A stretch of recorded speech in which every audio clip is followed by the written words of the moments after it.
Mis padres me amenazan con desheredarme por no asistir a la boda de mi hermano con mi exprometida, pero hay una condición para recuperar la herencia.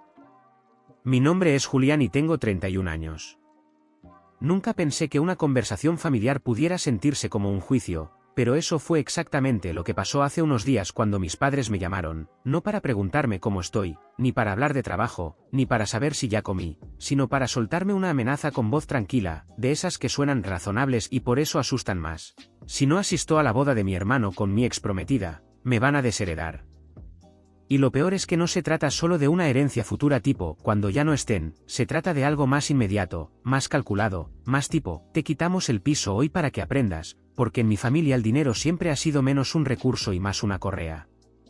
Mi familia no es famosa ni de revista, pero sí somos el tipo de familia que en nuestra ciudad todos ubican, porque mis papás construyeron un negocio que se volvió grande, de esos que te hacen aparecer en eventos, cortes de listón, fotos con gente importante, y por ende también te meten en esa cultura de reputación donde todos se miden cómo se ve antes que en cómo se siente.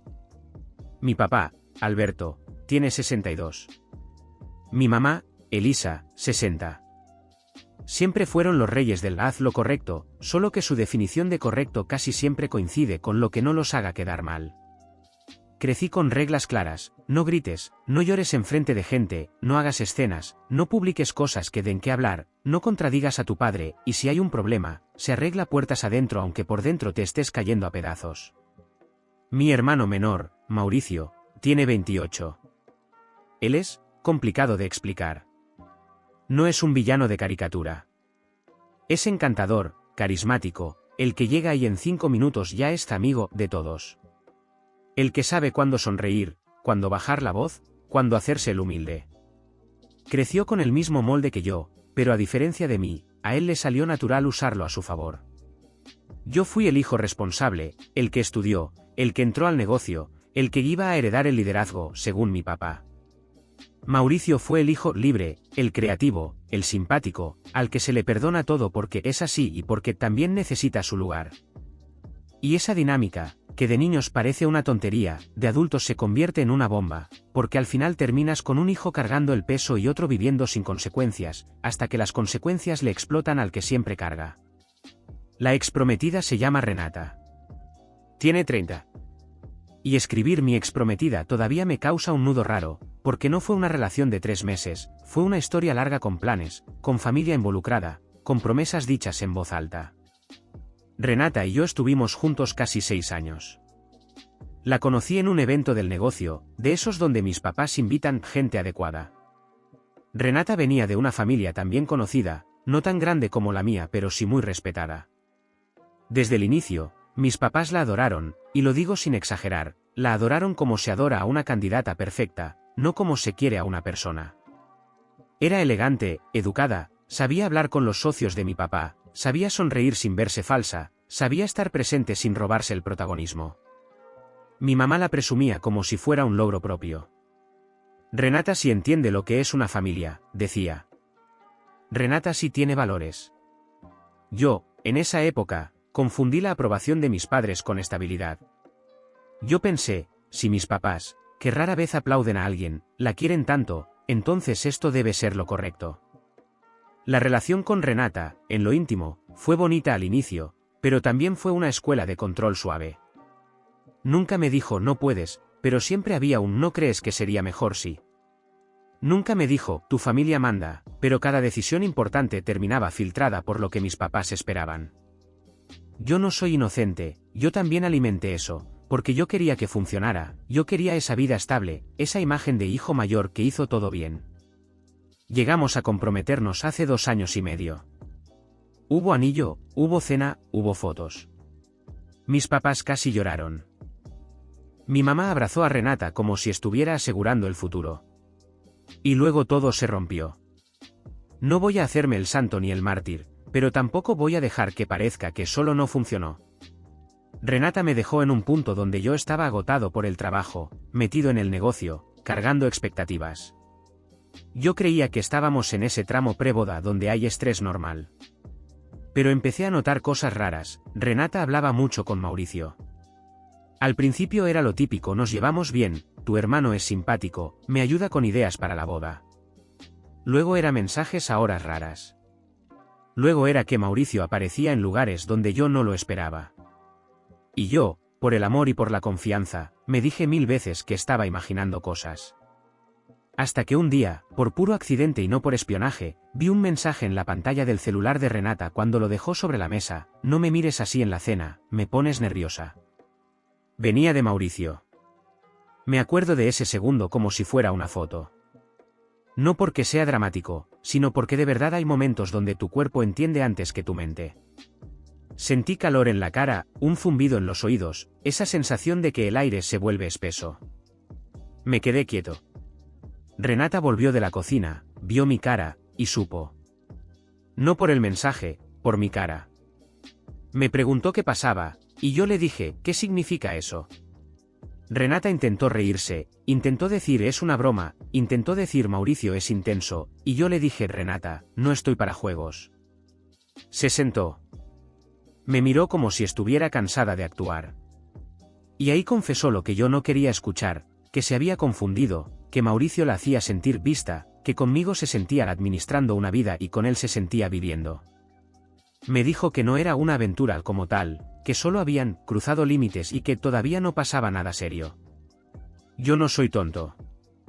Esa frase es el puente típico para no decir lo peor en el primer golpe. Le pedí la verdad completa. Lloró. Me dijo que sí, que hubo algo, que lo sentía, que no sabía cómo frenar. Y lo más cruel no fue solo la traición, fue el contexto. Esto pasó mientras mi mamá le mandaba mensajes a Renata de vestidos, de flores, de lista de invitados. Esto pasó mientras mi papá me decía: apúrate con la boda, ya es hora de formalizar, no me hagas quedar como que mi hijo no se decide. Fue una traición personal mezclada con un incendio social. Lo siguiente fue todavía peor, cuando yo confronté a Mauricio. Yo quería escuchar de su boca que se arrepentía, que estaba confundido, que se iba a hacer a un lado.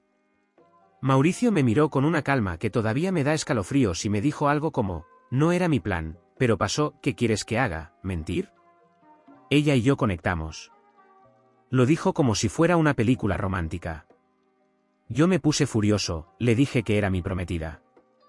Mauricio me respondió, y aún así me eligió a mí. Esa frase me reventó algo por dentro. No solo por Renata, por Mauricio. Por la seguridad con la que me dijo que él podía tomar lo mío y todavía sentirse el bueno. Yo terminé la relación con Renata esa misma semana. Cancelé la boda. Perdí depósitos. Hubo llamadas. Hubo chisme. Hubo gente que me decía ánimo con esa cara de cuéntame todo. Y mis padres no reaccionaron como padres, reaccionaron como directores de imagen. Me preguntaron qué había pasado exactamente, no por preocupación, sino para saber qué versión iban a contar. Cuando les dije que Renata había cruzado límites con Mauricio, mi mamá se puso pálida, mi papá apretó la mandíbula, y lo primero que dijo mi papá fue: eso no puede salir. ¿No estás bien? No, ¿cómo te sientes? Eso no puede salir. Y ahí empezó la primera gran pelea. Yo quería distancia, yo quería tiempo, yo quería que Mauricio se disculpara y que se alejara. Mis papás querían que todo se acomodara rápido. Me dijeron que Mauricio es joven, que él se equivocó, que Renata te confundió, que tú también estabas ausente, y esa frase me dio una rabia que no sabía que tenía, como si yo fuera responsable de que mi hermano se metiera con mi prometida. Yo empecé a poner límites, dejé de ir a comidas, dejé de responder en el chat familiar, me dediqué al trabajo y a terapia, porque sí, terminé en terapia, porque cuando te traicionan dos personas al mismo tiempo, una parte de ti empieza a cuestionar tu valor. Pasó casi un año en el que yo solo veía a mis papás por cosas del negocio y a Mauricio casi nada. Renata desapareció de mi vida. Yo pensé que, con el tiempo, la herida cicatrizaría. Tal vez no completamente, pero al menos habría respeto. Hasta que un día, hace unos 4 meses, mi mamá me llamó y me dijo: te vamos a contar algo, pero tienes que reaccionar como adulto. Esa frase siempre significa: te vamos a pedir que tragues algo. Y sí. Renata y Mauricio estaban juntos. No saliendo, no viendo qué onda. Juntos en serio. Y no solo eso, se iban a casar. Me acuerdo que me reí, no por gracia, sino por incredulidad. Dije: ¿me estás bromeando? Mi mamá dijo no, y necesito que nos apoyes. ¿Apoyes? Esa palabra fue como sal en carne viva. Le dije, ¿apoyar qué? Mi papá tomó el teléfono y me dijo, con su voz de jefe, ya pasó, Julián. La vida sigue. No vas a hacer un drama. Esto es familia. Desde ese día, mi casa se convirtió en un campo minado. Porque no era solo mi hermano se casa con mi ex. Era el esfuerzo desesperado de mis padres por reescribir el pasado como si fuera aceptable. Empezaron a hablar de Renata como una gran mujer, como una bendición para Mauricio. Empezaron a invitarme a cenas donde ella iba a estar. Empezaron a enviarme la invitación de la boda como si fuera normal. Y cada vez que yo decía no puedo, me decían ya supéralo. Como si superar fuera apretar un botón. Yo dije desde el inicio, no voy. No puedo sentarme a aplaudir una historia que me rompió. No voy a pararme con traje a sonreír para la foto familiar donde mi hermano se casa con la mujer con la que yo ya había planeado mi vida. No me interesa vengarme, no voy a gritar en la ceremonia, no voy a arruinarles el evento, solo quiero no estar ahí. Mi ausencia me parecía el límite más civilizado del mundo. Fue ahí cuando llegó la amenaza. Mi papá me citó en su oficina, en el edificio del negocio. Ese lugar donde siempre me sentí hijo mezclado con empleado. Me senté frente a él. Mi mamá estaba ahí también, con esa postura de esto es por tu bien. Mi papá me dijo, si no asistes a la boda, te vas a salir del testamento. Lo dijo como si estuviera hablando de presupuesto. Yo me quedé mirándolo, esperando que fuera una táctica para asustarme. No lo era. Mi mamá agregó, no queremos hacer esto, pero no nos dejas opción, estás poniendo a la familia en ridículo. En ridículo. Esa fue la verdadera razón, la foto. El qué dirán. Porque claro, el hijo mayor ausente en la boda del hijo menor, en una boda grande, visible, elegante, se vuelve chisme. Y mis padres odian el chisme cuando no lo controlan. Yo les dije algo que venía guardando, y mi ridículo cuando cancelé mi boda, y mi vergüenza, y mi dolor. Mi papá me respondió, los hombres no se rompen por estas cosas. Mi mamá dijo, tu hermano cometió un error, pero ahora se aman, y nosotros no vamos a castigar el amor. Esa frase me dio asco, porque lo pintaban como romance, no como traición. Yo pensé que ahí terminaba, pero no. Porque mi papá me dijo que no era solo el testamento. Me dijo que si yo no iba, me quitaba participación de ciertos activos familiares que ya estaban a mi nombre en papel por temas del negocio, me quitaba un fideicomiso que mi abuelo dejó para nosotros, yo no sabía ni los detalles, porque en mi familia la información siempre se administra, y además, me iba a sacar de un puesto clave de la empresa. En resumen, si yo no iba a esa boda, me iba a desarmar la vida como castigo. Me iban a quitar lo que yo había trabajado una década para construir ahí dentro.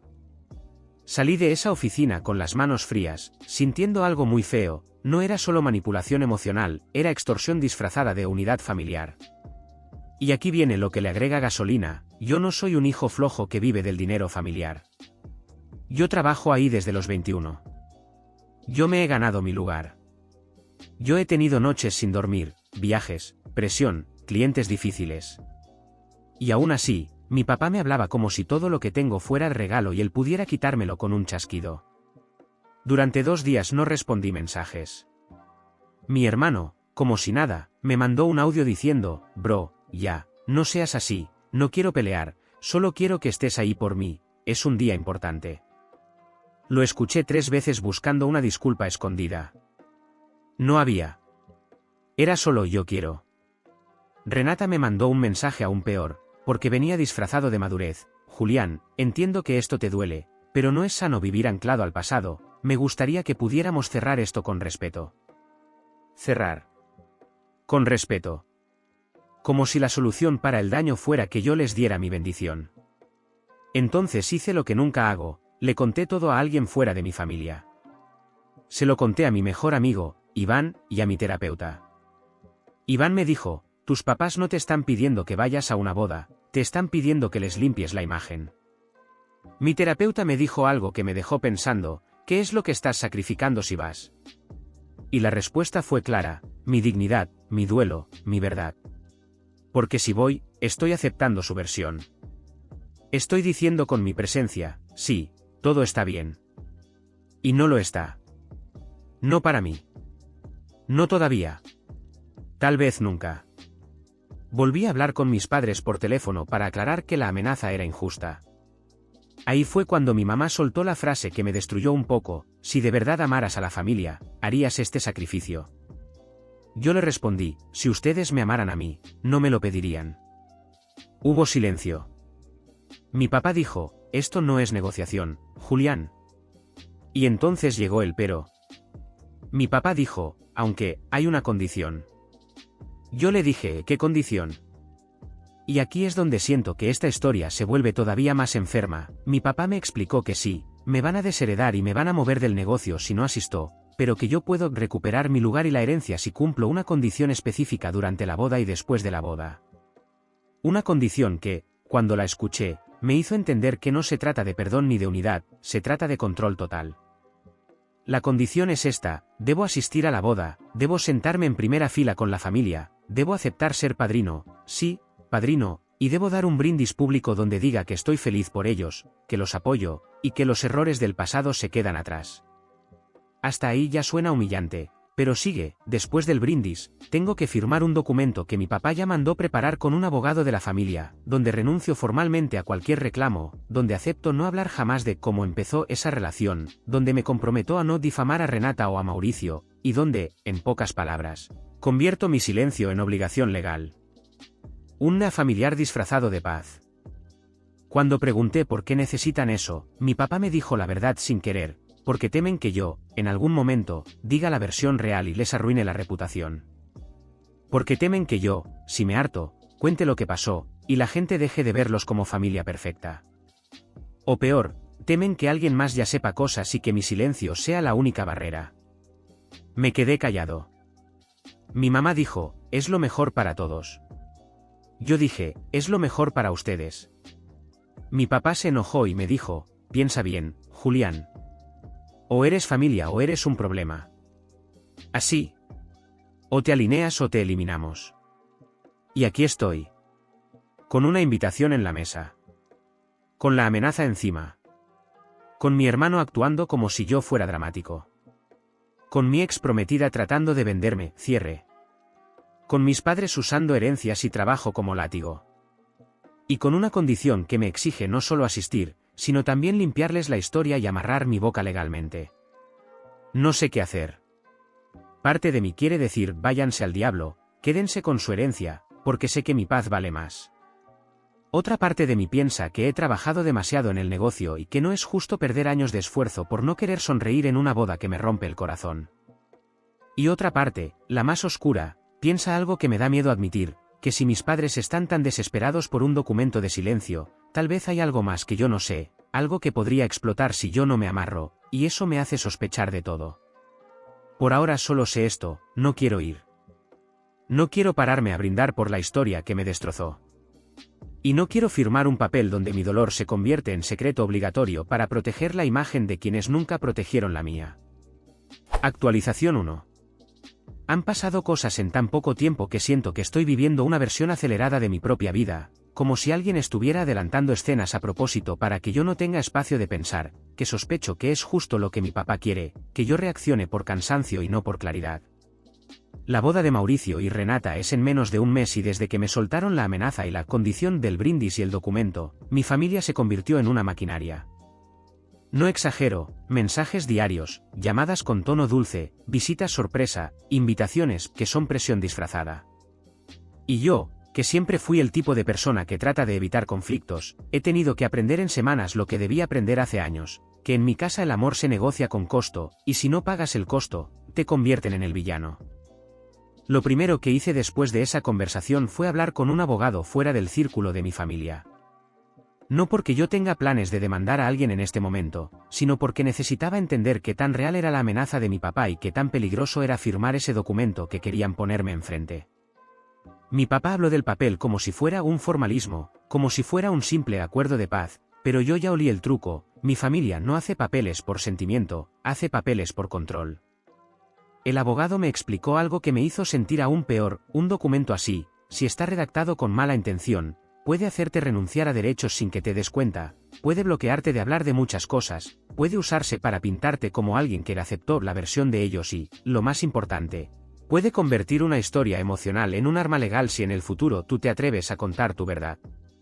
Me dijo, si te quieren hacer firmar algo, no es para cerrar el pasado, es para protegerse del futuro. Esa frase se me quedó pegada. Le pregunté por la parte de la herencia y el negocio. Yo pensé que era puro chantaje, pero el abogado me dijo que, dependiendo de cómo estén estructurados ciertos activos, mi papá sí podría mover piezas, sí podría sacarme de puestos, sí podría congelar cosas, aunque no tan simple como él lo pinta. Lo que me recomendó fue documentar todo, mensajes, audios, amenazas, condiciones, porque si en algún momento mi papá cruza una línea, yo necesito evidencia. Me sentí ridículo por tener que documentar a mis padres como si fueran un enemigo, pero a la vez sentí alivio porque por fin estaba haciendo algo que no fuera solo aguantar. Después hablé con Iván, mi mejor amigo, el que no es parte de la familia y por eso puede decir la verdad sin miedo. Le conté lo del documento, lo de que querían que fuera padrino, lo del brindis. Iván se quedó callado y luego me dijo, ¿te das cuenta de que te están usando como sello de aprobación? Me dijo que, si yo me paro a brindar, la gente va a decir mira, si hasta el ex prometido está feliz, entonces no pasó nada grave. Y eso era justo el punto, borrar la historia. Iván me dijo algo que me dolió pero era real, tu papá quiere que tu dolor funcione como maquillaje. Yo me pasé días pensando. Hay algo que no conté en la historia principal y que se volvió más relevante esta semana, yo he tenido acceso limitado a la información financiera familiar, pero no cero. Yo he visto números, he visto contratos, he visto movimientos, y sé que la reputación no es lo único que le preocupa a mi papá. En los últimos meses el negocio ha tenido golpes, no al nivel de quiebra, pero sí al nivel de necesitamos estabilidad y cero ruido. Mi papá siempre dice que el negocio es familia, pero en realidad es su identidad, y cualquier cosa que amenace esa identidad la aplasta. Eso significa que la boda no es solo un evento social, es un evento estratégico, alianzas, socios, gente importante, familias conectadas. Y Renata, con su apellido y su imagen, es como un puente. Yo empecé a sospechar que la boda también tiene un lado de conveniencia que nadie dice en voz alta.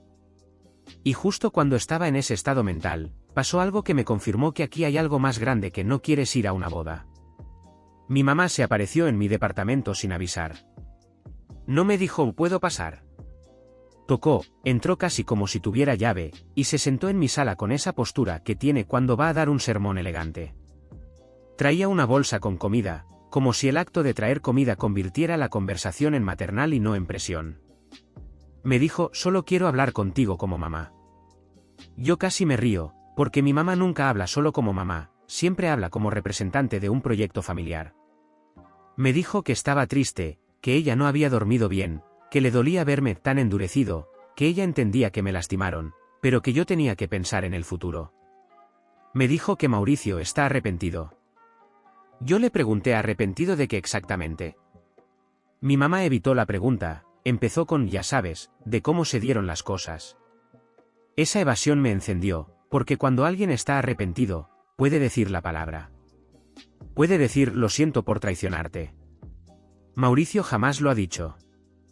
Mi mamá siguió hablando, me dijo que Renata también sufrió, que ella se sintió atrapada entre dos hermanos, y ahí fue cuando perdí la paciencia, le dije mamá, no me vendas a Renata como víctima, Renata tomó decisiones.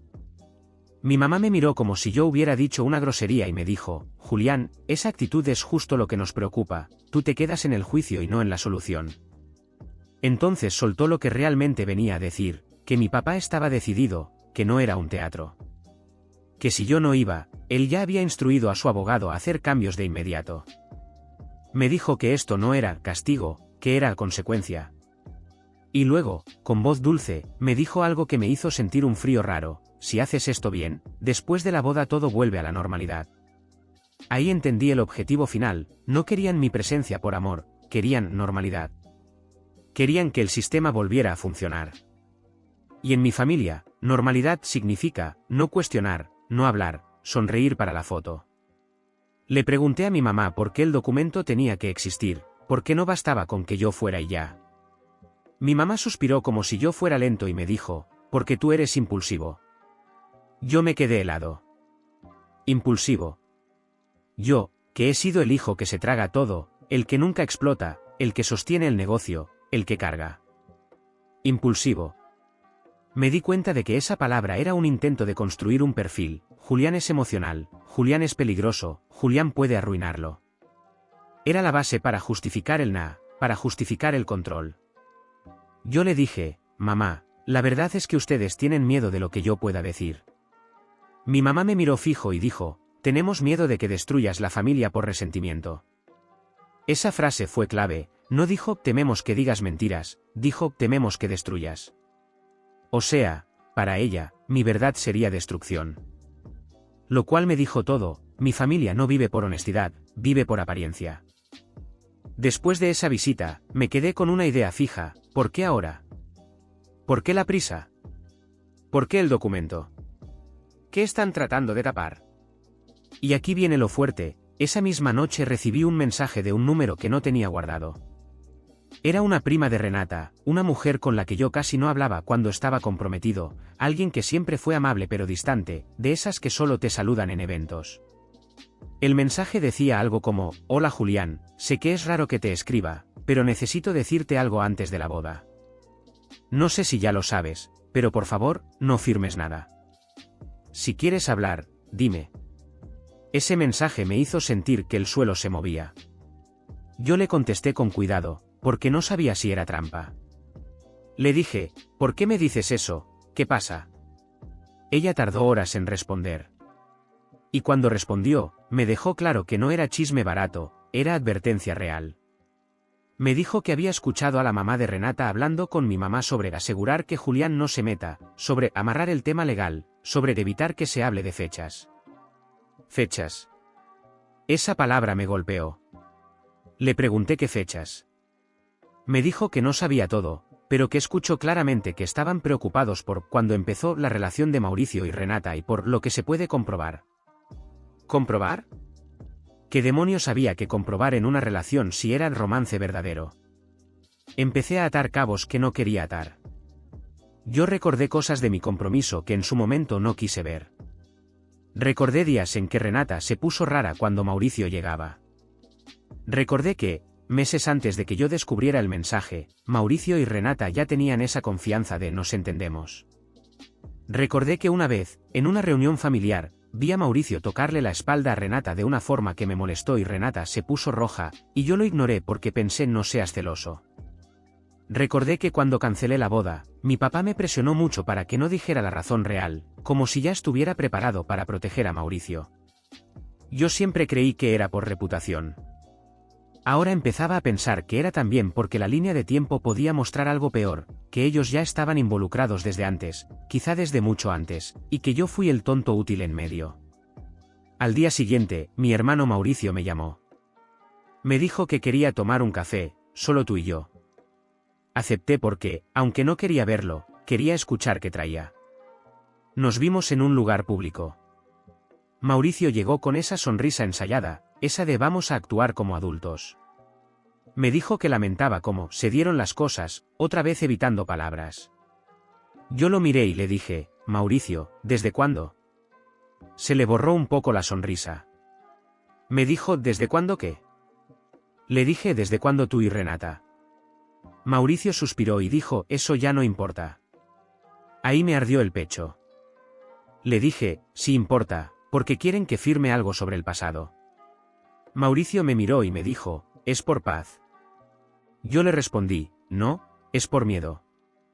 Mauricio se quedó callado un segundo y luego dijo algo que me dejó con la sangre fría, mira, Julián, si no quieres ir, no vayas, pero no te pongas a investigar, no te conviene. No te conviene. Esa frase no la dice alguien que está limpio. Esa frase la dice alguien que sabe que hay algo que, si lo miras, te va a cambiar la jugada. Yo le pregunté por qué no me conviene. Mauricio me sonrió, pero sin calidez, como quien se cree superior, y me dijo, porque al final tú siempre pierdes cuando peleas con papá. Ahí supe que Mauricio no solo no se arrepiente, sino que entiende perfectamente el juego de poder y lo usa. Él sabe que mis papás me pueden castigar y a él lo protegen. Él sabe que Renata es aceptada porque conviene. Él sabe que yo soy el obstáculo porque yo tengo memoria. Me fui de ese café temblando, no de miedo, de rabia controlada. Llegué a mi casa y le conté a Iván lo del mensaje de la prima de Renata y lo de fechas. Iván me dijo, entonces no es solo reputación, es evidencia. Te quieren callar porque hay algo demostrable. Y ahí, por primera vez, pensé en algo que me da vergüenza admitir, que quizá yo no solo fui traicionado, quizá yo fui utilizado como pantalla, quizá mi compromiso sirvió para que ellos se movieran en sombras sin que nadie sospechara.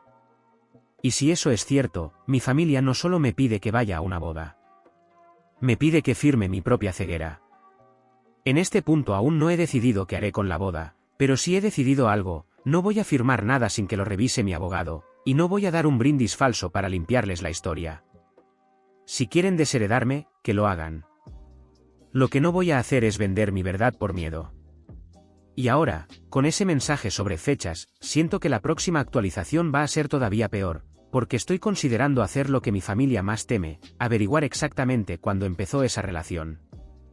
No por chisme. Por justicia.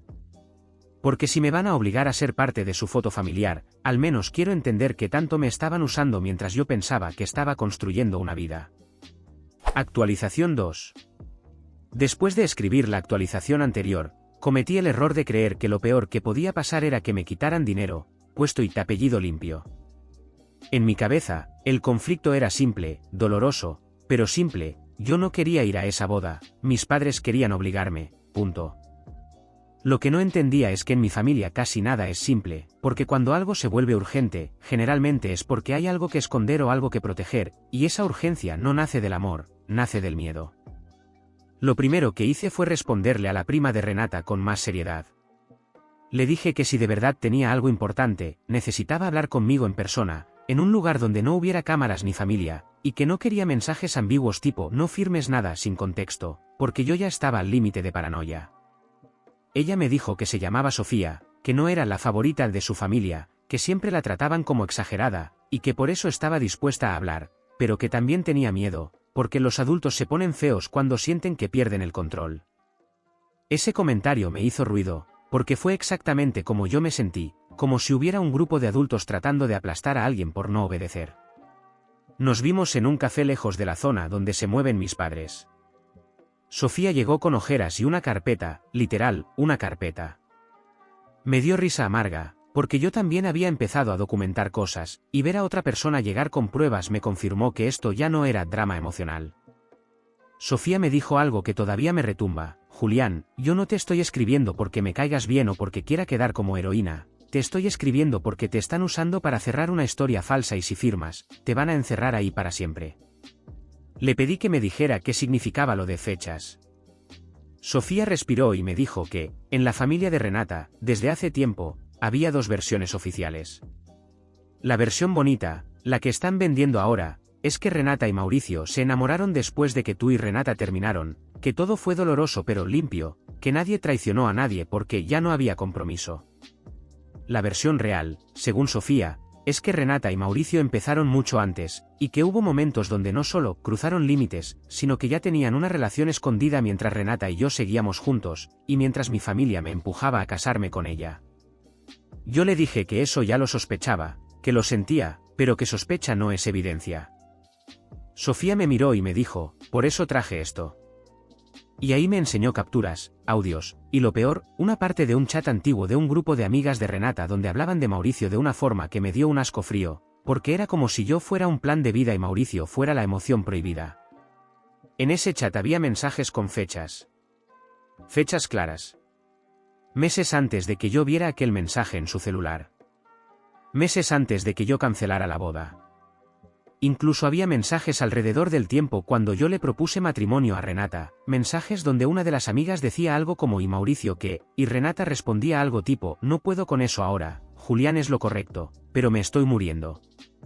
No lo escribo palabra por palabra porque no es un guión perfecto, pero el tono era ese, el tono de alguien hablando de mí como lo correcto y del otro como lo que realmente quiere. Yo me quedé en silencio un rato, porque por un lado te duele confirmar lo que ya sospechabas, pero por otro lado te da una claridad cruel, como si por fin todo encajara.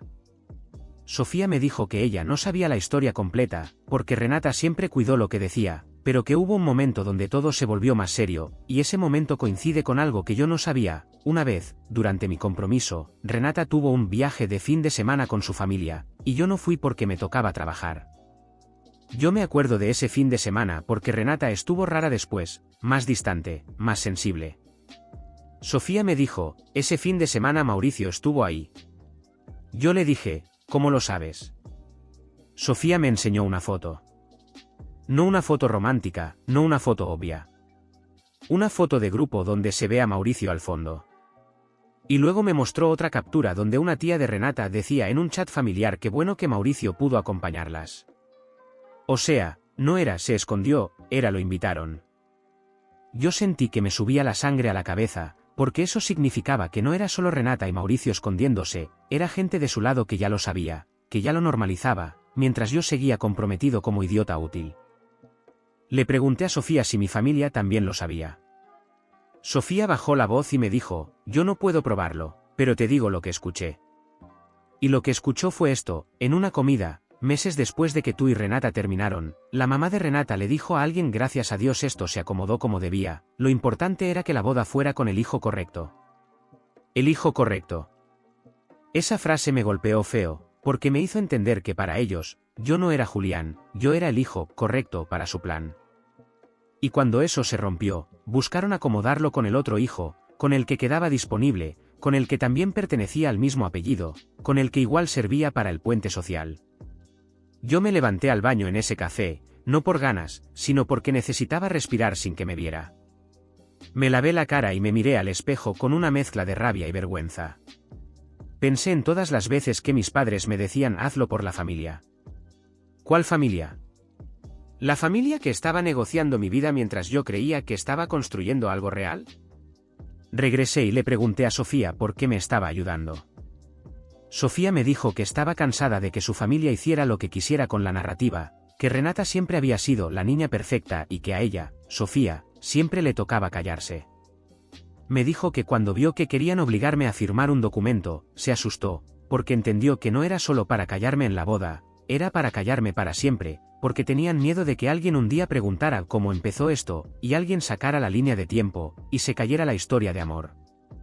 Y en círculos como los nuestros, Sofía me dijo, una boda manchada puede afectar más que sentimientos, puede afectar alianzas, negocios, reputaciones, cosas que a mí me daban asco pero que para ellos eran el centro del universo.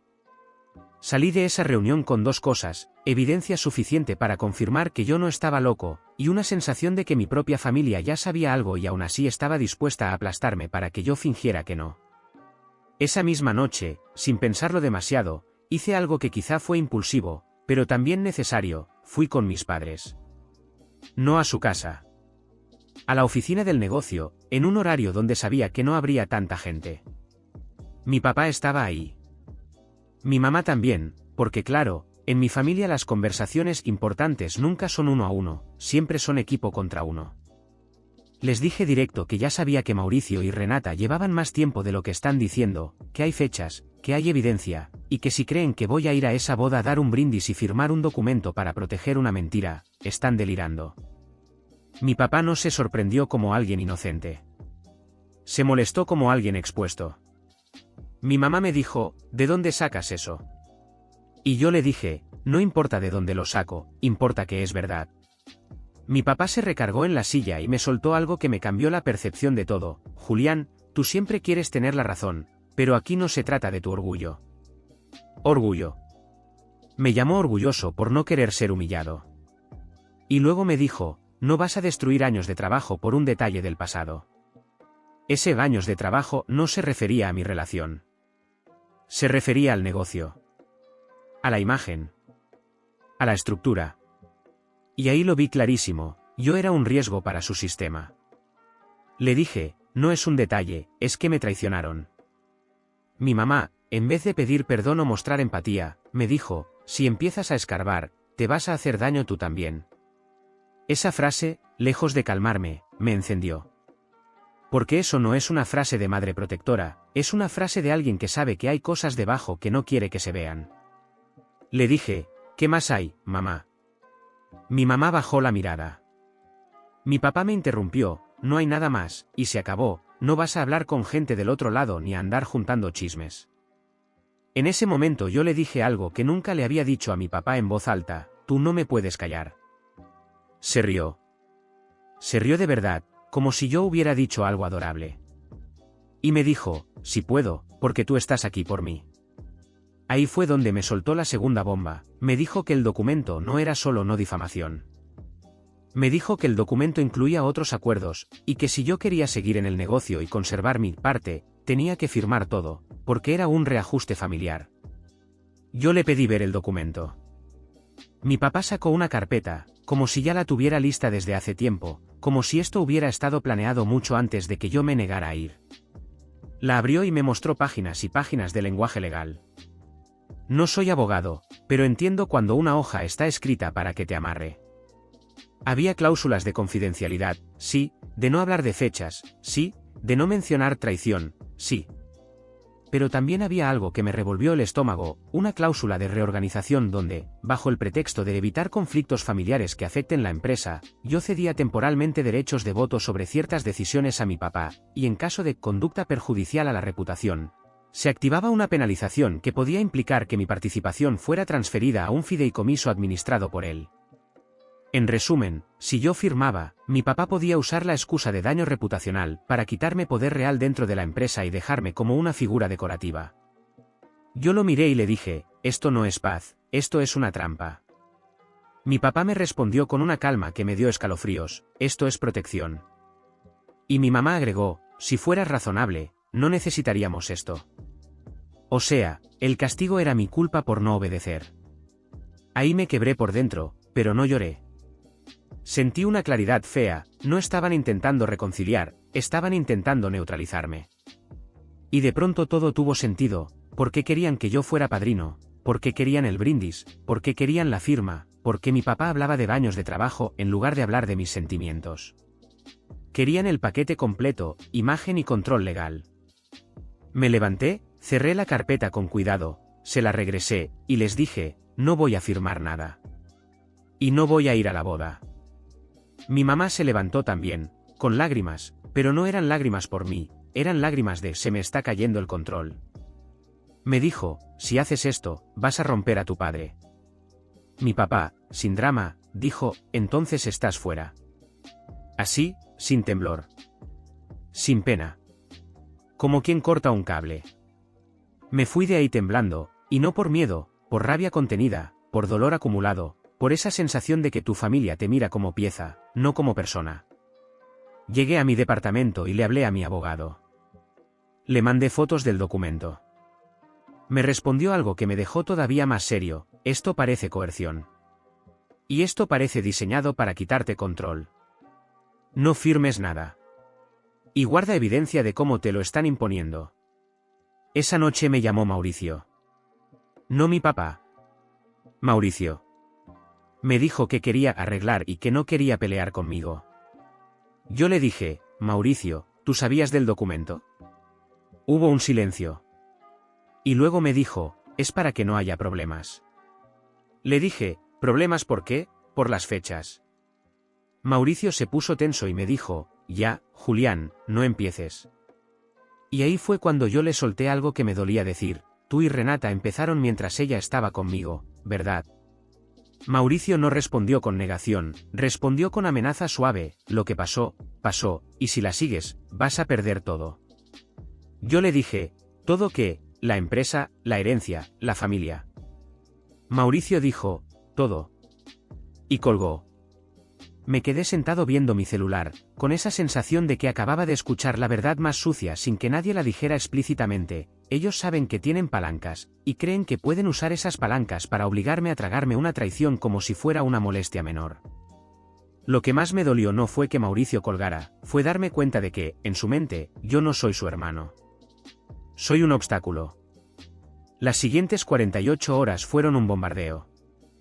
Mi mamá me mandó mensajes larguísimos diciendo que yo no entendía el sacrificio, que la familia no se tira, que Renata es parte de la familia ahora y yo tengo que aceptarlo. Mi papá fue más directo, me mandó un mensaje frío diciendo que ya estaban revisando mi posición y que dejara mi oficina lista para transición. Básicamente, empezaron a mover cosas sin esperar la boda. Eso me confirmó que la boda era solo la excusa. El objetivo era reacomodar el poder con o sin mi obediencia. Y en medio de ese caos, Sofía me escribió otra vez. Me dijo que se había enterado de que yo enfrenté a mis padres y que tuviera cuidado, porque la familia de Renata estaba en modo apaguen incendios. Me dijo algo que me dejó clavado, que, según ella, había un evento específico que todos querían borrar, algo que pasó alrededor de ciertas fechas, algo que si sale a la luz no solo se ve mal, sino que podría causar problemas serios entre las familias, incluso legales. Le pregunté qué era. Me dijo que no podía escribirlo por mensaje, que si quería saber, tenía que verla otra vez, y que no estaba segura de que fuera buena idea para mí saberlo, pero que si yo iba a perderlo todo, al menos debía perderlo sabiendo la verdad. Así que aquí estoy, con mi papá empezando a sacarme del negocio, con mi mamá tratando de quebrarme con culpa, con mi hermano amenazándome con perder todo, y con la familia de mi ex claramente aterrada de una línea de tiempo que no quieren que nadie mire. Yo todavía no sé qué es ese evento del que habla Sofía, pero por primera vez siento que ya no se trata solo de mi orgullo ni de mi dolor, se trata de un sistema entero que está dispuesto a aplastarme para que yo sea parte de su mentira, y si eso es cierto, entonces tal vez mi única opción real no es negociar, es preparar mi salida. O preparar una verdad que ellos no puedan controlar. Actualización 3. Después de la reunión con mis padres y de ver ese documento lleno de cláusulas hechas para amarrarme, yo juré que no iba a moverme un centímetro sin entender qué era lo que todos estaban tratando de tapar, porque ya no era normal que un conflicto familiar terminara en un papel que, básicamente, me convertía en rehén legal, y mucho menos era normal que mi hermano me dijera, no te conviene investigar, como si yo estuviera a punto de destapar un delito y no una infidelidad, así que acepté volver a ver a Sofía, pero esta vez no fue un café casual ni una plática de te cuento lo que escuché, fue una conversación con el peso de alguien que sabe que, cuando sueltas una verdad, ya no puedes volver a fingir que no la dijiste. Sofía me citó en un lugar aún más discreto, llegó sin carpeta esta vez, pero con el celular en la mano y con esa cara de quien ya tomó una decisión aunque le tiemble el cuerpo, me pidió que prometiera dos cosas antes de hablar, que no la mencionara como fuente, y que no la metiera en un pleito directo con su familia, porque aunque estaba harta, no quería convertirse en la traidora oficial. Le dije que sí, que yo solo quería saber la verdad, y entonces me soltó lo que me dejó sentado, como si me hubieran quitado el aire. Renata está embarazada, y no de poquito, sino lo suficiente como para que la línea de tiempo sea un problema real. No lo dijo con chisme, lo dijo con esa precisión de quien ya vio fechas y ya escuchó discusiones a puerta cerrada. Me dijo que la familia de Renata lo sabe desde hace semanas, que mi familia lo supo poco después, y que la boda no es solo porque se aman sino porque están corriendo contra el tiempo para que, cuando la gente haga cuentas, la historia todavía parezca limpia. Y en cuanto lo dijo, todas esas palabras que yo había escuchado últimamente, fechas, comprobar, no te conviene, se acomodaron como piezas de un rompecabezas que yo no quería armar. Yo no soy tonto, pero mi cerebro se fue por instinto a la primera pregunta que a cualquiera le explotaría en la cabeza y me da rabia admitirlo porque suena feo, suena posesivo, suena como si yo quisiera reclamar algo, pero no era eso, era lógica pura. ¿De cuánto tiempo? Sofía me dijo un rango aproximado y yo hice cuentas en silencio, y esas cuentas chocaron con un muro. Si ese rango era correcto, la concepción caía en un periodo donde Renata todavía estaba conmigo, todavía teníamos compromiso, todavía teníamos planes, todavía yo estaba en la casa de mis padres escuchando a mi mamá hablar de flores, todavía yo estaba pagando depósitos, todavía yo estaba viviendo la mentira mientras mi hermano y ella ya estaban en otra historia. Sentí un calor feo en la nuca, una mezcla de rabia y humillación, porque una cosa es que tu ex se case con tu hermano y ya, y otra cosa es descubrir que probablemente estuvieron jugando a dos bandas mientras tú eras el proyecto correcto, que mantenía todo bonito por fuera. Le pregunté a Sofía cómo lo sabía, y ahí fue donde ella me mostró la parte que más miedo le daba. No me enseñó una prueba médica directa porque no la tenía, pero me mostró capturas de un chat familiar donde hablaban de la cita, de el médico, de que no se note, de apurarlo del civil, y me mostró un mensaje de la mamá de Renata a otra tía diciendo algo como que, por favor que nadie mencione la fecha porque Julián podría hacer cuentas y armar un escándalo. Esa frase me prendió fuego, porque no decía podría malinterpretar, decía podría hacer cuentas. O sea, ellos mismos sabían que si yo hacía cuentas, la narrativa se les caía. Sofía me dijo que escuchó a la mamá de Renata decir, en una reunión privada, que lo más importante es que Julián no diga nada, porque si abre la boca, arruina todo y se lleva a todos. Y ahí entendí por qué mi papá estaba tan desesperado con el documento. No era solo para que yo no hablara en la boda, era para que yo no hablara cuando naciera ese bebé y la gente empezara a atar cabos, era para que yo no dijera, oye, esto empezó antes, era para que yo no insinuara siquiera una duda sobre paternidad, no porque yo quisiera meterme, sino porque el simple rumor podría destruir la historia perfecta que mis padres y los padres de Renata están tratando de vender como amor verdadero. Me quedé un rato sin hablar, mirando la mesa, y sentí una cosa muy rara, como si de pronto yo ya no estuviera triste, sino asqueado, porque la boda dejó de ser una boda, se volvió una operación, una negociación entre familias para acomodar un problema y salvar reputaciones, y entonces me acordé del documento que mi papá me enseñó, de esa parte donde decía, conducta perjudicial a la reputación, y todo hizo clic, si Renata está embarazada y hay riesgo de que alguien haga cuentas, necesitan no solo mi silencio, necesitan la herramienta para castigarme si yo llego a decir algo, necesitan tener un mecanismo listo para aplastarme si yo me harto en el futuro y saco el tema, y por eso la condición era tan teatral, por eso querían el brindis, por eso querían que yo fuera padrino, porque no solo quieren callarme, quieren convertirme en prueba viviente de que todo estuvo bien, quieren una foto, un vídeo, un brindis, algo que puedan sacar después diciendo mira, hasta Julián los apoyó, o sea que no hubo nada malo, una especie de sello moral, y eso me revolvió el estómago. Yo le pregunté a Sofía lo que no quería preguntar, si ella creía que ese bebé podía ser mío. Sofía no me dijo sí ni no, me dijo algo peor, me dijo yo no sé, pero la razón por la que están aterrados es porque nadie puede asegurarlo sin un escándalo, y por eso la prisa es tan agresiva. Me dijo que escuchó a un tío de Renata decir que si Julián se pone loco y exige una prueba, se arma el infierno. Esa palabra, prueba, me hizo sentir una mezcla de rabia y tristeza, porque yo ni siquiera estaba pensando en exigir nada, yo solo quería no ser forzado a actuar en su teatro, pero ya estaban asumiendo lo peor de mí, ya me estaban pintando como el tipo que podría arruinarles la vida, cuando en realidad los que arruinaron mi vida fueron ellos y su obsesión con la imagen. Salí de esa reunión y lo primero que hice fue abrir el documento que mi papá me había mostrado, las fotos que le tomé con el celular, y me puse a leerlo con otra mentalidad, no como esto es un nada, sino como esto es un candado contra una bomba.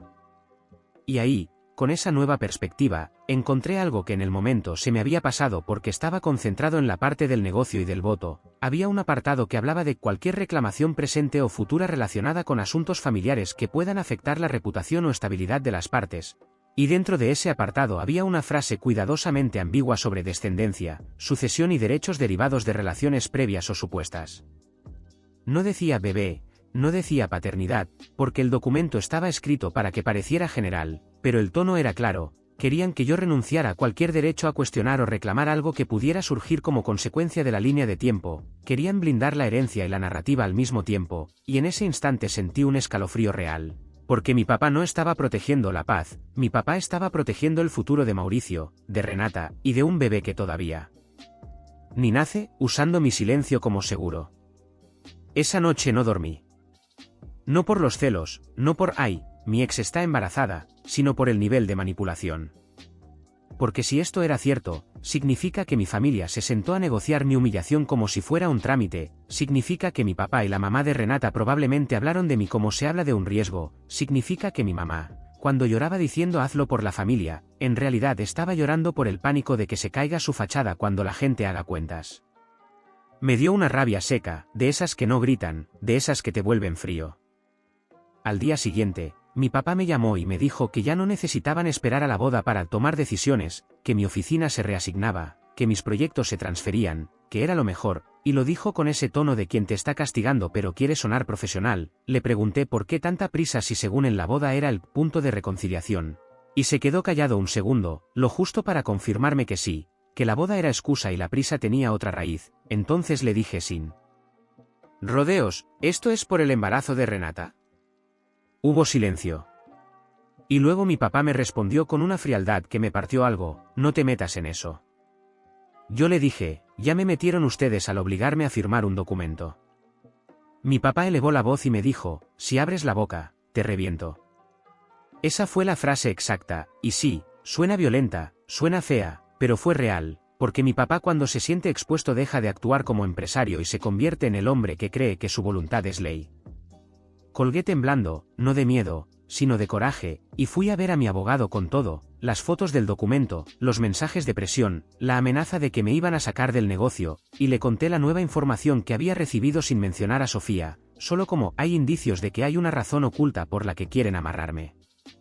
Mi abogado me dijo algo que me hizo aterrizar, que si yo empezaba a hablar públicamente sin estrategia, mi papá podría demandarme por difamación aunque fuera verdad, solo para desgastarme, que podrían aplastarme con recursos, que la mejor jugada no era explota en redes, sino proteger mi salida, asegurar mis derechos y cerrar puertas legales antes de que ellos me dejen sin piso. Me dijo que lo del documento, como me lo estaban imponiendo, podía ser coerción, y que las amenazas laborales si se ligaban a un chantaje de silencio podían ser graves, pero que todo dependía de pruebas. Así que empecé a guardar todo como si mi vida dependiera de un expediente, porque honestamente, mi vida profesional sí dependía. Esa semana recibí un mensaje de Mauricio que fue como gasolina, me mandó una foto del salón de eventos con un texto: ojalá estuvieras aquí planeando con nosotros, bro. Planeando. Como si él no supiera lo que me hizo. Como si yo fuera el resentido que no supera. Le respondí una sola cosa: Renata está embarazada. Pasaron horas. No contestó. Ese silencio fue su respuesta. Y entonces mi mamá me llamó llorando, pero ya no con el mismo tono, ahora era un llanto desesperado. Me dijo que yo estaba arriesgando todo, que por favor, que lo dejara, que ya no hiciera preguntas, que yo no entendía lo que había en juego.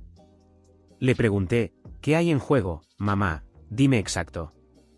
Mi mamá se quedó callada, y lo único que dijo fue: tu papá no va a sobrevivir a un escándalo. Esa frase me dio una tristeza rara, porque ahí vi el núcleo del asunto. A ella no le preocupaba mi salud mental, le preocupaba el colapso de mi papá, del negocio, de la imagen, de la estructura, como si todo eso fuera más valioso que mi dignidad. Al final de esta actualización, mi situación es la siguiente: ya me movieron del puesto, ya me están aislando dentro del negocio, ya hay gente que me mira raro como si yo fuera el problemático, y la boda se acerca como un tren. Yo no he ido a contar nada a nadie, no he hecho un escándalo público, no he querido vengarme. Solo he hecho dos cosas: decir que no voy a firmar, y empezar a entender por qué están tan aterrados de que yo exista como persona con memoria. Y ahora, con el embarazo encima, sé que esto va a escalar sí o sí, porque el tiempo corre, y los que viven de la reputación se vuelven más peligrosos cuando sienten que el reloj les va a ganar. Y te soy honesto, por primera vez estoy considerando una opción que antes ni se me cruzaba, no por venganza, sino por defensa.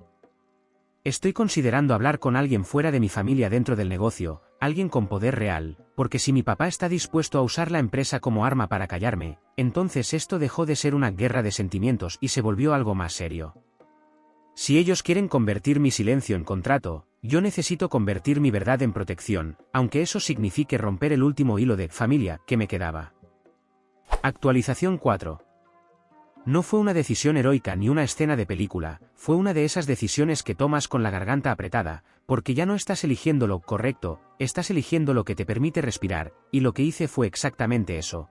Dejé de intentar ganarle a mi familia en su terreno emocional y me moví al único terreno donde mi papá no puede manipular tan fácil con lágrimas y valores, el terreno de los hechos, de los contratos, de la empresa, de la gente que no está ahí para amar a nadie, sino para proteger intereses, porque si mi papá estaba usando el negocio como arma para callarme, entonces yo tenía que usar el negocio como escudo para que no me aplastara. La persona con la que hablé no fue un consejero espiritual ni un tío dramático, fue alguien que mi papá respeta por una razón muy simple, porque no le debe nada, porque no le compra cuentos, y porque si se enoja puede romper acuerdos sin siquiera elevar la voz. Le voy a decir: Ernesto, es socio externo desde hace años, parte de los inversionistas más importantes en una línea específica del negocio, y además tiene un historial de ser brutalmente directo cuando detecta riesgos. Ernesto y mi papá no son amigos, son aliados por conveniencia, se respetan porque se necesitan. Conseguí una reunión con él con una excusa técnica, algo relacionado con un proyecto que yo llevaba antes de que me reubicaran, y fui con mi abogado ya advertido de antemano de que yo no iba a soltar chismes, sino una situación concreta: coerción, documento, amenazas laborales vinculadas a silencio, y riesgo reputacional para la empresa si esto se vuelve escándalo mal manejado. Ernesto me recibió con esa cara de: me estás haciendo perder tiempo, así que sorpréndeme. Yo le dije sin rodeos que mi papá estaba intentando forzarme a firmar un documento de confidencialidad disfrazado de acuerdo familiar, que lo estaba atando a cláusulas que afectaban mi capacidad de decisión en la empresa y que me estaba removiendo de funciones por negarme a firmar y por no asistir a un evento personal. Y que yo necesitaba dejar constancia de que esa presión existía, porque en el momento en que mezclas familia con estructura corporativa para castigar a alguien por no obedecer, creas un riesgo que no se arregla con "ya supéralo". Ernesto no se impresionó por lo sentimental, se impresionó por lo operativo, me pidió ver el documento y los mensajes, y cuando lo leyó, vi en su cara el primer cambio real desde que empezó todo esto, ese microgesto de "esto no está bien redactado por inocencia". Me preguntó quién lo redactó. Le dije que era el abogado de la familia. Me preguntó si yo lo había firmado. Le dije que no. Me preguntó si mi papá me lo estaba condicionando a mi puesto y a participación. Le enseñé el mensaje de "deja tu oficina lista", le enseñé la presión previa, le enseñé el audio donde mi papá sube el tono, y Ernesto soltó una frase que me dio un poquito de paz, porque no venía de la emoción sino del criterio: "Esto es un abuso de gobierno interno. Esto nos puede meter en problemas". En ese momento entendí que mi papá no solo me estaba castigando a mí, estaba jugando con fuego con gente que no va a sacrificar su dinero por su orgullo familiar. Ernesto me dijo que no se iba a meter en la boda, pero que sí se iba a meter en la parte donde una empresa se usa como garrote personal, porque eso es exactamente el tipo de cosa que destruye confianza entre socios. Me preguntó si había otras decisiones extrañas recientes, si mi papá estaba más impulsivo, si había movimientos raros, y yo le dije la verdad, que mi papá estaba obsesionado con estabilidad y reputación y que últimamente tomaba decisiones rápidas por miedo a escándalos. Ernesto me pidió algo muy concreto, que mi abogado le mandara un resumen formal, sin nombres de infidelidades ni nada, solo hechos verificables, amenazas, el documento, y el vínculo entre mi obediencia personal y mi castigo profesional. Salí de esa reunión con el corazón acelerado, no por valentía, sino por el miedo de lo que iba a pasar cuando mi papá se enterara de que yo ya no estaba jugando a su juego. No tardó ni un día. Mi papá me citó en la oficina con un tono que ya no era de padre, era de jefe ofendido. Llegué y lo encontré con mi mamá sentada a un lado como siempre, pero ahora también estaba el abogado de la familia, y ahí supe que esto ya era guerra fría, porque cuando tu mamá se sienta al lado de un abogado, ya no viene a hablar contigo, viene a testificar. Mi papá no me preguntó nada, me acusó, dijo que yo estaba lavando trapos sucios con gente externa, que yo estaba saboteando el negocio, que yo estaba buscando venganza porque no superé a Renata, y que mi actitud confirmaba que era peligroso dejarme cerca de decisiones. Yo le dije algo que me salió con una calma rara, como si ya lo hubiera aceptado: "Papá, tú mezclaste esto con la empresa primero. Tú me amarraste mi puesto a un documento de silencio. Yo solo llevé el tema donde corresponde". Mi papá se inclinó hacia mí y me dijo bajito, con esa voz que usa cuando quiere intimidar sin que el otro lo note: "No sabes lo que acabas de hacer". Mi mamá empezó con su discurso de familia, de vergüenza, de por qué haces esto, y el abogado, muy formal, me puso enfrente una carta, un tipo de notificación donde básicamente me pedían que dejara de difamar y de compartir información sensible, porque podía afectar al negocio, aunque yo ni siquiera había hablado públicamente. Era un intento de ponerme un bozal preventivo. Yo les dije algo simple: no he difamado a nadie. He mostrado un documento y amenazas sobre mi puesto. Eso no es difamación, eso es evidencia.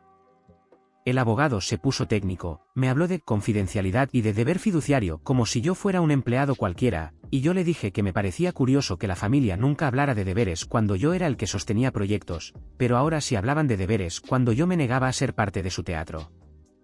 Mi papá golpeó la mesa, no fuerte como en película, pero lo suficiente para marcar territorio, y me dijo que a partir de ese momento yo no podía entrar a ciertas áreas, que mi acceso a sistemas se iba a limitar por seguridad, y que cualquier comunicación con socios debía pasar por él. Ahí ya no era solo castigo, era aislamiento, era convertir mi presencia en irrelevante. Y entonces pasó lo que me confirmó que la boda era una excusa, porque mi papá no se quedó en la empresa, se fue directo al tema personal y soltó la frase que yo ya temía: si tú no vas a la boda y haces lo que te corresponde, no solo te sales del testamento, te sales de la familia. Esa frase, dicha por un hombre de 60 y tantos, todavía tiene peso cuando creciste intentando complacerlo. Mi mamá lloró, pero no me pidió perdón, me pidió obediencia. Yo les repetí lo mismo: no voy a firmar, no voy a brindar, no voy a ser padrino, y si quieren quitarme todo, que lo intenten, pero que entiendan algo: no me pueden obligar a mentir en público para proteger su imagen. Salí y pensé que esa era la parte dura, que lo peor era perder el puesto. Me equivoqué. Esa misma noche, mi papá intentó pegarme donde más rápido duele, el dinero del día a día. Yo tenía mi cuenta personal, claro, pero como parte de mis ingresos venían por esquemas de pago que mi papá controla dentro de la empresa, al día siguiente mi depósito no cayó. Y no se atrasó, fue una decisión. Lo supe porque cuando pregunté a contabilidad, me dijeron con voz bajita que les dieron instrucción de retener pagos hasta nuevo aviso. Ahí entendí el nivel, mi papá estaba dispuesto a asfixiarme para que yo aceptara. Me dio una mezcla de rabia y miedo práctico, porque yo tengo ahorros, sí, pero nadie quiere vivir con el pánico de que tu propio padre está intentando dejarte sin aire financiero para que firmes un papel.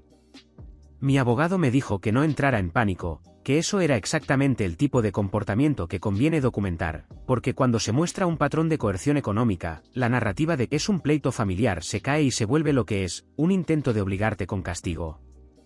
Y en medio de ese caos, Ernesto me mandó un mensaje corto, sin emojis, sin drama: ya hablé con tu padre. No le gustó. ¿Se va a calmar o se va a exponer?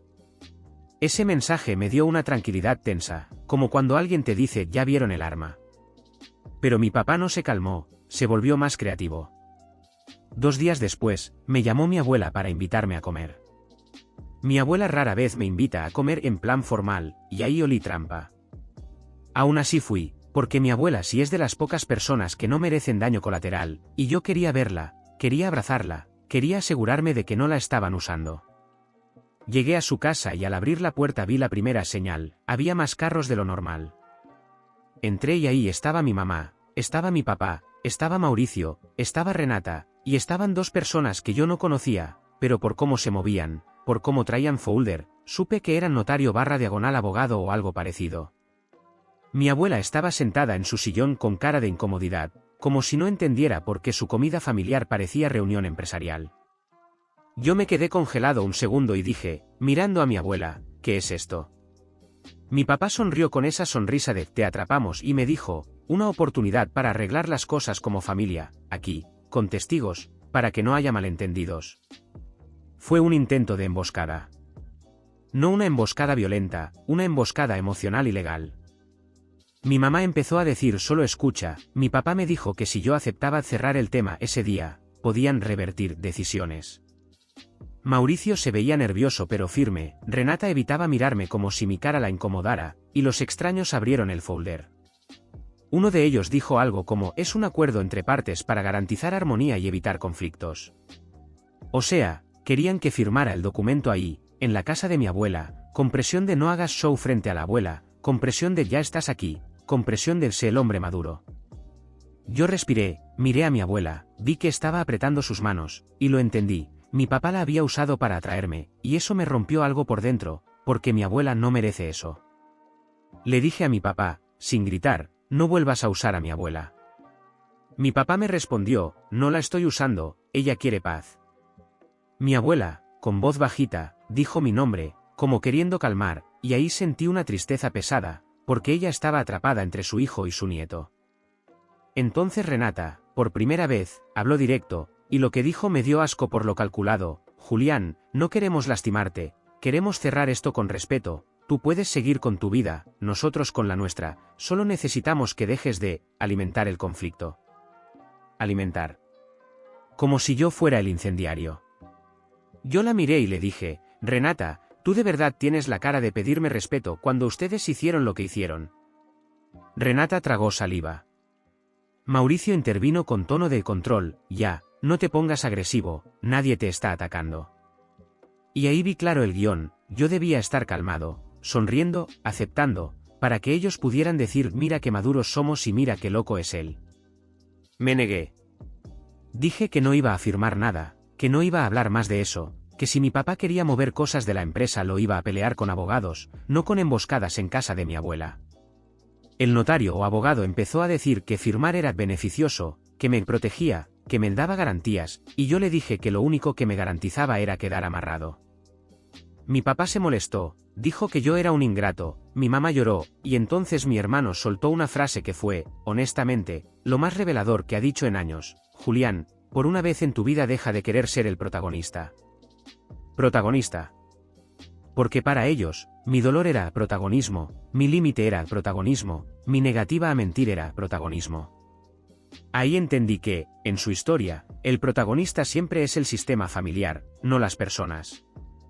Me fui. Abracé a mi abuela antes de salir, le dije que la amaba, y vi cómo mi mamá me miraba como si yo acabara de traicionar a la patria. Salí con el cuerpo temblando, no de miedo, sino de adrenalina, porque cuando te emboscan así, tu cuerpo lo registra como amenaza aunque no haya gritos. Esa noche, recibí un mensaje de Renata. No a través de mi madre, no a través de mi hermano, directo. Me dijo que quería hablar conmigo a solas, que esto se está saliendo de control, que ella no quiere guerra, que por favor le diera 15 minutos. Yo estaba tan saturado que pensé en ignorar, pero algo me dijo que si ella estaba buscando hablar a solas era porque la máquina familiar ya no le estaba alcanzando, y yo quería saber por qué.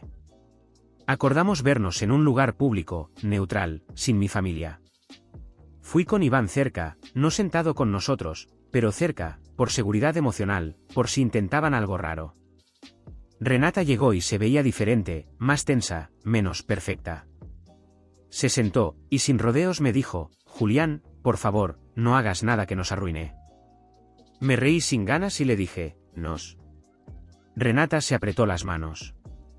Me dijo que su familia estaba desesperada, que mis padres estaban histéricos, que nadie quiere que esto explote, que ella entiende que me debe una disculpa, pero que en este punto lo importante es evitar daño colateral. Esa frase fue tan fría que me dio escalofríos, porque me hablaba como si esto fuera una negociación de reputación, no una conversación humana.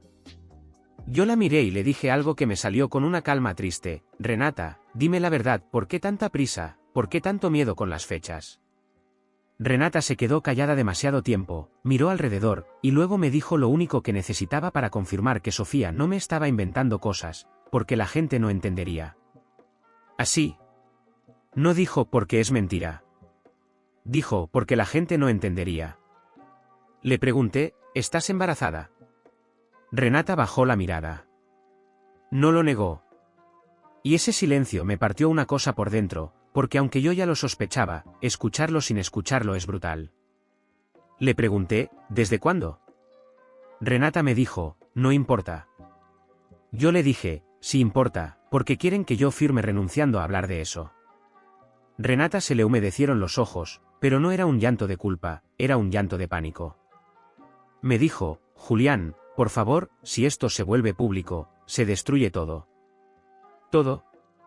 Otra vez todo. Nunca tú. En ese momento, por primera vez en meses, vi a Renata sin máscara perfecta. Me dijo que se siente atrapada, que su familia la presiona, que mis padres la presionan, que Mauricio la presiona, que todos decidieron que la solución es el casarnos rápido y ya, y que sí, que hay riesgo de que la línea de tiempo se vea mal. No me dijo, sí, te engañé desde antes, con claridad, pero me dijo lo suficiente, que esto empezó antes de lo que cuentan. Que hay cosas que se solaparon. Que ella no planeó lastimarme así.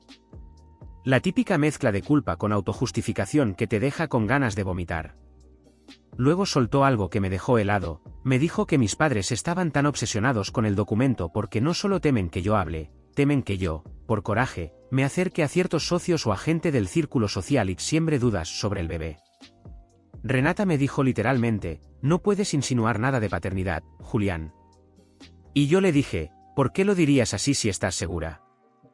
Renata se quedó muda. Y ahí, aunque ella no dijo nada más, yo entendí lo feo, el miedo no existe donde hay certeza. Si estuvieran 100% seguros, el documento sería opcional. No lo es. Es urgente. Es agresivo. Es desesperado.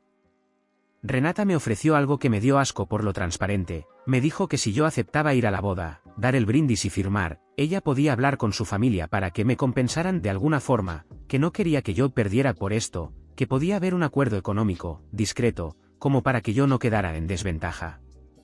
Yo la miré y le dije, ¿me estás ofreciendo dinero para comprar mi silencio? Renata se quedó callada y luego dijo, te estoy ofreciendo paz. Yo le dije, eso no es paz, es soborno con moño. Me levanté. Renata se asustó y me agarró la muñeca, me pidió que por favor no hiciera nada impulsivo. Yo le dije algo que me salió desde un lugar muy cansado, Renata, el único impulso aquí es el tuyo y el de Mauricio, porque ustedes hicieron esto y ahora quieren que yo pague la factura. Me fui de esa reunión con el estómago revuelto. Iván me alcanzó y me dijo que mi cara estaba blanca. No le conté todo ahí, solo le dije, es peor de lo que pensábamos.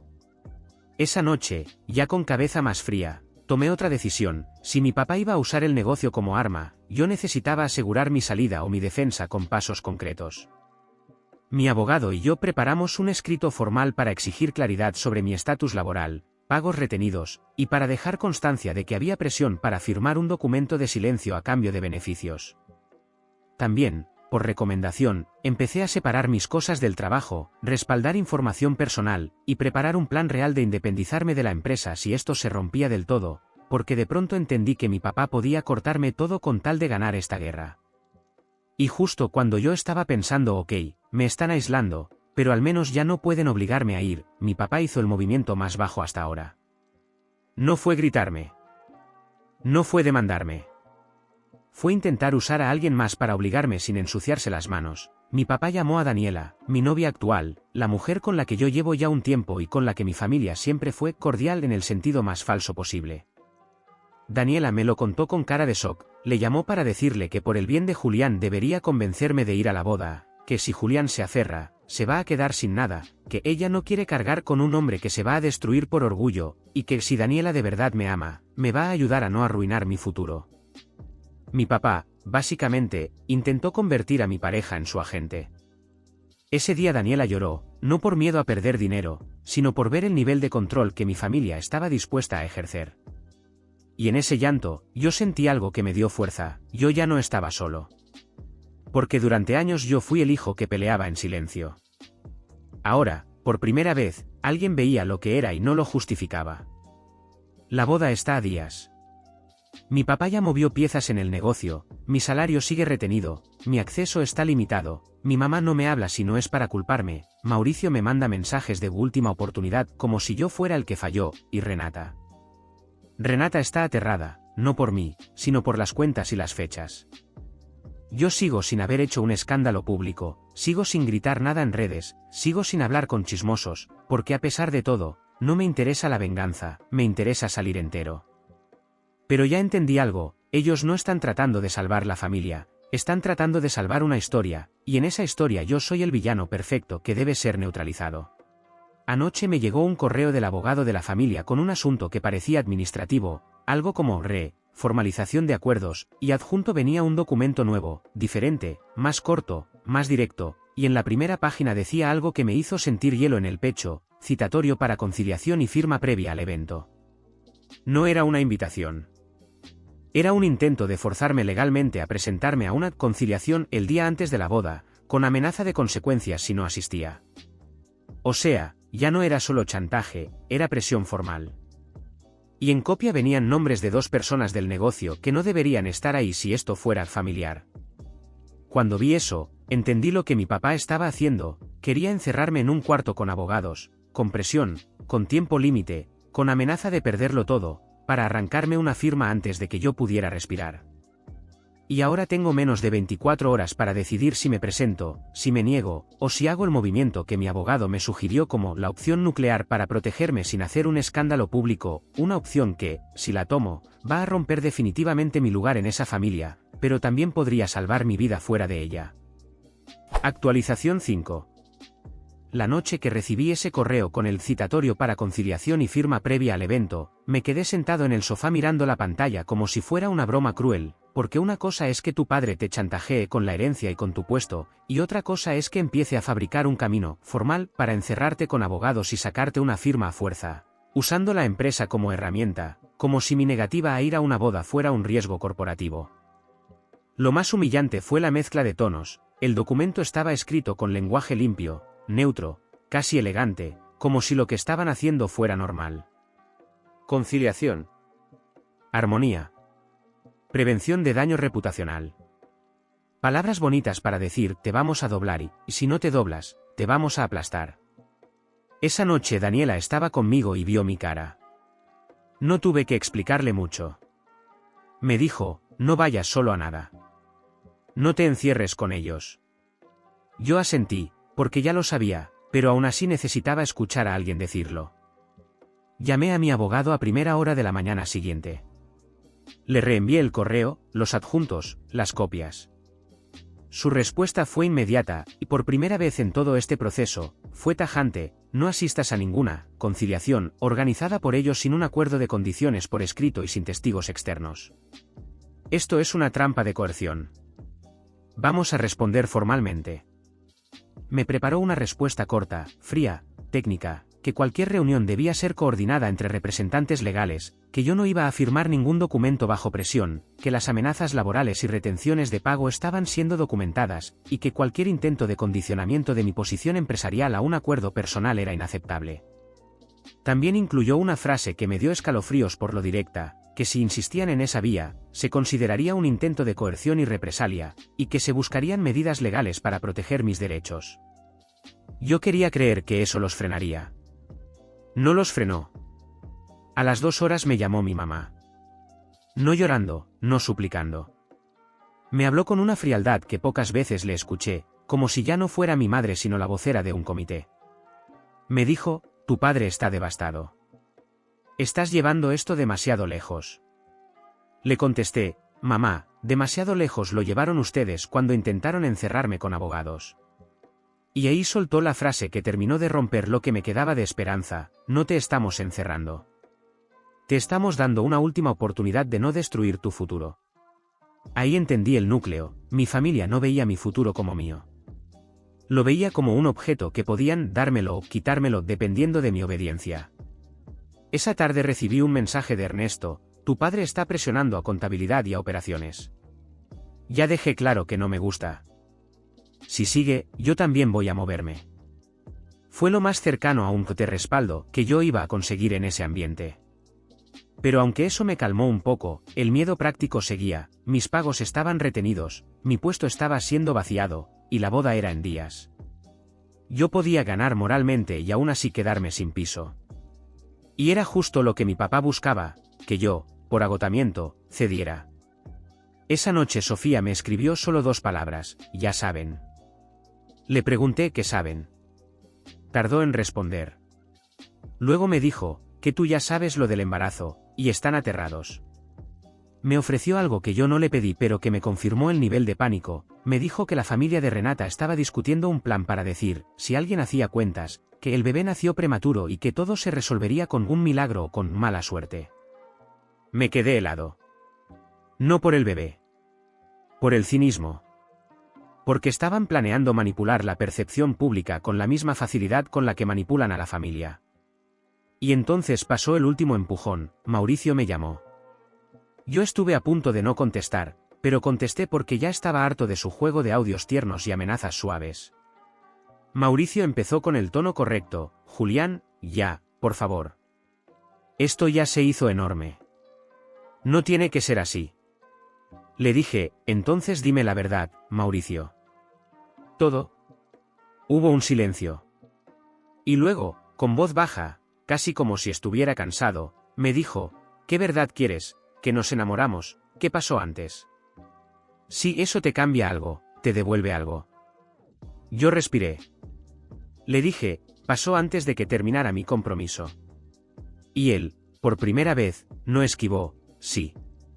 Así. Directo. Sin disculpa. Sin temblor. Sentí un golpe raro, no un golpe de sorpresa, porque ya lo sabía, sino un golpe de confirmación final. Como si la última esperanza de, quizá exagero, muriera. Le pregunté: ¿y por qué me pides que vaya a la boda y brinde? Mauricio soltó una risa corta, amarga. Dijo: porque si no vas, todos van a hablar. Porque si tú no sales en la foto, la historia no cierra. Porque papá está obsesionado. Le dije: ¿y Renata? Mauricio se quedó callado. Y ahí me soltó la frase que me terminó de separar de él para siempre: Julián, tú ya perdiste. Solo decide si quieres perder con dinero o sin dinero. Esa fue la conversación. Esa fue su forma de decir lo siento sin decirlo. Fue su forma de recordarme que él se cree ganador. Le dije algo que yo necesitaba decir aunque no le importara: no me quitaste a Renata. Me quitaste la imagen que yo tenía de mi familia. Mauricio no respondió. Colgó. Esa noche tomé la decisión más difícil, al mismo tiempo, la más liberadora de mi vida adulta, no iba a ir a la boda, no iba a firmar nada, y tampoco iba a explotar la historia en público. No porque los protegiera, sino porque no quería que mi vida se convirtiera en su show. Yo quería salir de ahí con mi propia narrativa, sin convertirme en el tipo que destruye una boda. No por ellos. Por mí. Por mi paz. Por Daniela. Por la vida que estaba intentando construir sin esa maquinaria encima. Pero también tomé otra decisión igual de importante, iba a protegerme en lo legal y en lo profesional, y si eso implicaba romper la relación empresarial con mi papá, lo haría. A la mañana siguiente, mi abogado y yo hicimos dos movimientos. El primero, enviamos una notificación formal a la empresa, sí, a la empresa, dejando constancia de que yo estaba siendo objeto de represalias y retención injustificada de pagos.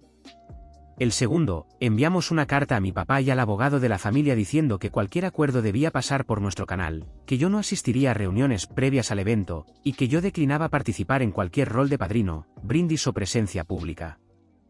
Muy frío. Muy formal. Casi sin emoción. Mi papá explotó. Me llamó 20 veces.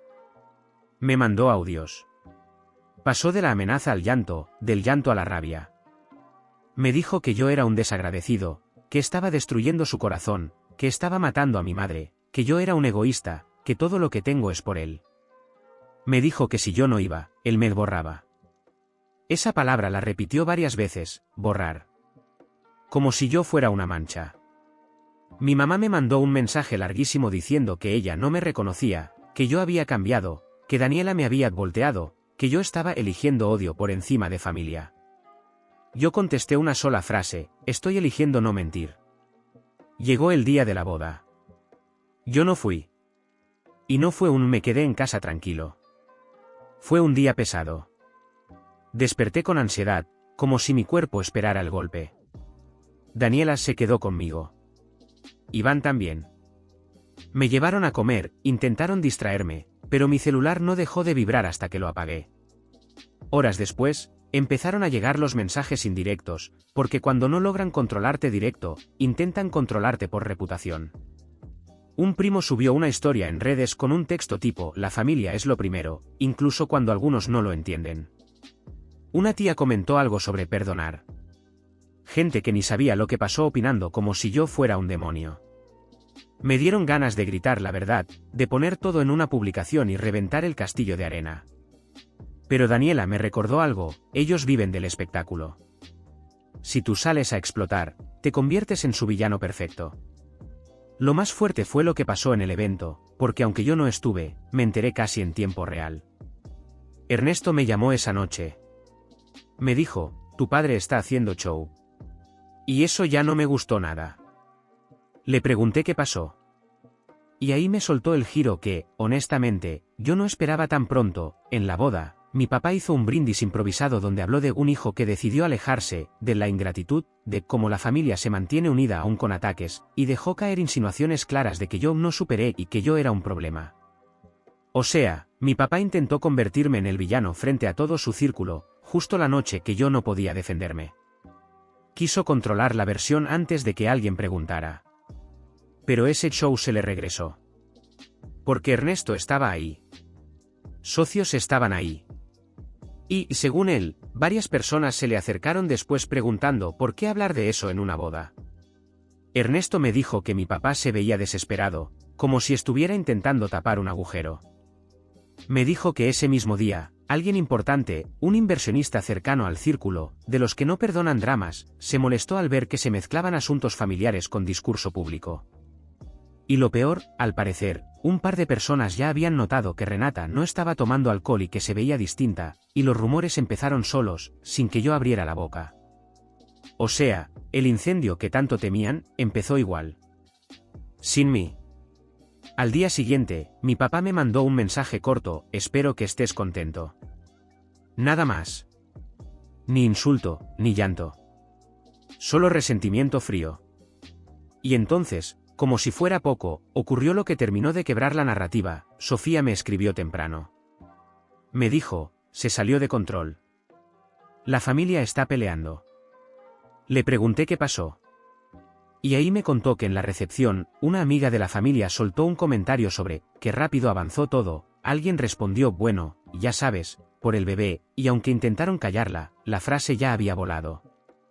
La mamá de Renata se puso histérica. Mi mamá se fue al baño llorando. Y Mauricio, según Sofía, se puso pálido. La palabra bebé empezó a circular como humo. Intentaron apagarlo con risas, con "ay no inventes", pero ya estaba. Y cuando los rumores nacen en ambientes de reputación, no mueren con desmentidos, mueren cuando llega otra distracción, y no siempre llega. 2 días después, mi papá me mandó un correo formal, confirmaban mi reubicación definitiva. Eso era la expulsión elegante. Mis pagos atrasados llegaron, pero incompletos. Era su forma de decir, te doy lo mínimo, pero te castigo. Aquí viene la parte final, la parte que marca el cierre real. Ernesto me citó para hablar. Me dijo que, después de lo que vio en la boda y de cómo mi papá estaba manejando todo, él ya no estaba cómodo dejando decisiones clave en manos de alguien que actúa por pánico y orgullo. Me dijo que había otros socios igual de incómodos. Me dijo que si mi papá seguía usando la empresa como extensión de su control familiar, él iba a exigir cambios. No por mí. Por estabilidad. Y, por primera vez en mucho tiempo, sentí que el poder de mi papá no era infinito. Era grande, sí. Pero no infinito. Con mi abogado, iniciamos un proceso para separar formalmente mis intereses, revisar mi participación, y negociar mi salida o mi reubicación a otra estructura donde mi papá no pudiera controlarme como antes. No voy a entrar en detalles, porque esto se mete en lo legal y lo corporativo, pero el punto es, dejé de suplicar. Empecé a construir salida. En lo familiar, el corte fue brutal pero claro. Mi mamá dejó de hablarme. Mi papá me bloqueó en algunos canales, luego desbloqueó solo para mandar mensajes fríos. Mauricio no me volvió a escribir. Renata me mandó un último mensaje diciendo ojalá algún día puedas perdonar. No respondí. Porque perdonar no es regalarles mi paz, y mucho menos es firmar un documento para proteger su mentira. La única persona de esa familia que sí me buscó de forma distinta fue mi abuela. Me llamó llorando. Me dijo que no entendía todo, pero que no le gustó que usaran su casa para presionarme. Me pidió perdón por haber caído en la emboscada. Yo lloré con ella. Le dije que la amaba y que ella no tenía culpa. Me dijo algo que no esperaba, tu mamá estaría orgullosa de que no te dejaste. Esa frase me rompió y me reparó a la vez. ¿Y el embarazo? Sí, se confirmó. No oficialmente, no con anuncio de globos, pero ya es un secreto mal guardado. Yo no he dicho nada. Nadie me ha preguntado directo porque el círculo social prefiere murmurar que confrontar. Mi familia está intentando vender la versión prematuro en algunos espacios, y en otros, la versión no se metan. Lo típico. Lo único que sé con certeza es que mi papá quería que yo estuviera ahí como pieza de su historia, y no lo logró. Y aunque me duele perder a mi familia, hay una verdad que se me hizo imposible ignorar, esa familia ya me había perdido a mí hace tiempo, solo que yo no me había dado cuenta. Yo era valioso mientras obedecía. Cuando dije no, me volvieron prescindible.